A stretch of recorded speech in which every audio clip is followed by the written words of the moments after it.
এখানে একটা fire service এভাবে পড়ে রয়েছে, কিন্তু এটার কোনো আমরা পাচ্ছি না। ফায়ার সার্ভিসের যে সার্ভিসটা দেয় এর থেকে বঞ্চিত আছি। আমরা খুব বিপদে থাকি, এই ফায়ার সার্ভিসটা হইলে আমাদের খুব সুবিধা হইবে। খবর দেওয়া মাত্রই যেন আমরা ওইটা প্রতিরোধ করতে পারি এই আগুনটা, এই আর কি। কারণ আমাদের এই নকলা উপজেলাতে একটা ফায়ার সার্ভিসের বিশেষ প্রয়োজন। এরপর থেকে গাড়ি আইতে আইতে ইন্ডিয়া পুইরা সব শেষ হয়ে যায়, বিস্ফোর হয়ে যায় ভিতরে। আঙ্গরে দোকান পাটের ক্ষতি হয়, বাড়ি ঘরের ক্ষতি হয়, পুইরা শেষ হয়ে যায়। এটা যত সরকারে কইরা দিত তাহলে জিনিসটা আঙ্গরে ভালো হইতো।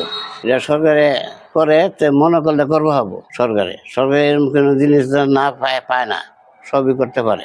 আসতে অনেক দেরি হয়, কিন্তু নকলায় এখানে একটা ফায়ার সার্ভিস এভাবে পড়ে রয়েছে, কিন্তু এটার কোনো আমরা পাচ্ছি না। ঠিক আছে, আমরা নকলাবাসী সবাই আমাদের চাওয়া যে আমাদের এই সরকার, বর্তমান সরকার যেন এই ফায়ার সার্ভিসটি চালু করেন অতি শীঘ্রই। তাতে এই নকলা উপজেলা সবার জন্য ভালো, কারণ আমরা আমাদের এখানে আগুন লেগে গেলে আমরা ফায়ার সার্ভিস আস্তে আস্তে আমাদের সবকিছু পুরে।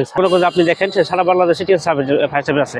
আমাদের লালিতাবাড়ি হয়ে গেছে, জিনাইগঞ্জ হয়ে গেছে, কিন্তু শুধু আপনাদের নকলাটি হয় না এখনো পর্যন্ত। ঠিক আছে, তো আশা করতেছি এটা যেন দ্রুত সম্ভব, যত দ্রুত সম্ভব, ঠিক আছে, যেন আমাদের কমপ্লিট করে যায়। কিন্তু আসলে কি, আসলে সবাই দেখতেছে, আসলে দেখেই যায়, কেউ আর কাজ করে না। ঠিক আছে, আপনার বিগত সরকার যারা ছিল তারাও এই দেখাশোনাই করছে, কিন্তু পরবর্তী কোনো কাজ করে নাই। এখন নতুন সরকার আসছেন, ঠিক আছে, উনি যদি আমাদের এই ফায়ার সার্ভিসটা করে দেন, তো এই আমাদের নকলা উপজেলাবাসী অনেক উপকৃত হবে। যে কোনো সময় আঙ্গরে মানে আগুন লাগতে পারে।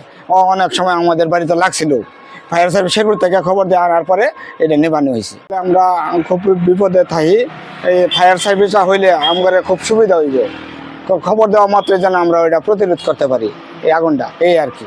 কারণ আমাদের এই নকলা উপজেলাতে একটা ফায়ার সার্ভিসের বিশেষ প্রয়োজন। আর বিভিন্ন অসুবিধা হচ্ছে আমাদের এলাকায়, অগ্নিগাড়ি হচ্ছে, এমনকি ওই যে অনেকেই ব্যবসায়ী প্রতিষ্ঠান আগুন ধরছে, এলাকাবাসী ওই বাড়ি ইয়েতে আগুন ধরছে। আমরা কখনো এইটার ফায়ার সার্ভিসের যে সার্ভিসটা দেয় এর থেকে বঞ্চিত আছি। এখানে নকলা বা নালিতাবাড়ি বা শেরপুর থেকে আসলে মানে আমাদের এখানে আগুন নির্মাণ করতে হইলে শেরপুর বা নালিতাবাড়ি থেকে ফায়ার সার্ভিসের লোকজন আসে। তাই আমরা প্রত্যাশা করছি, আমরা সবাই দাবি জানাচ্ছি আমাদের নকলা ফায়ার সার্ভিস যেন অতি সত্বর হয়, এমনকি এইটা যেন আমরা এই সুবিধা যেন বুক করতে পারি। নকলা ফায়ার স্টেশন আমাদের জায়গা অধিগ্রহণ অনেক আগে হয়ে গেছে।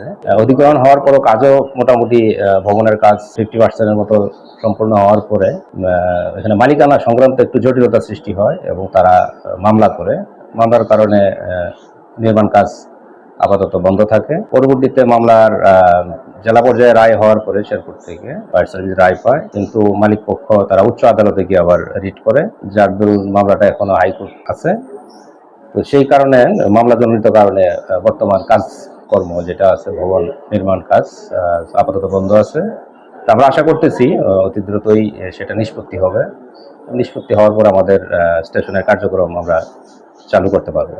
আমাদের নালিতাবাড়ি এবং শেরপুর সদর ফায়ার স্টেশন, ওইখানে কোনো দুর্ঘটনা ঘটলে আমাদের এখান থেকে গিয়ে কাজ করতে হয়, একটু দূরত্ব বেশি, সেই ক্ষেত্রে সময় একটু জটিলতার সৃষ্টি হচ্ছে।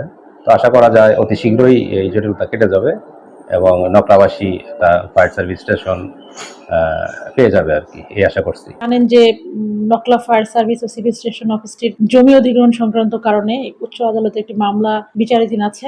মামলাটির রায় পেলে এই ফায়ার সার্ভিস এবং সিভিল ডিফেন্স অফিসটি চালু করার বিষয় আমরা উদ্যোগ গ্রহণ করব। আশা করি যে অচিরেই মামলার একটি রায় আসবে, সেই প্রেক্ষিতে পরবর্তী কার্যক্রম গ্রহণ করা হবে।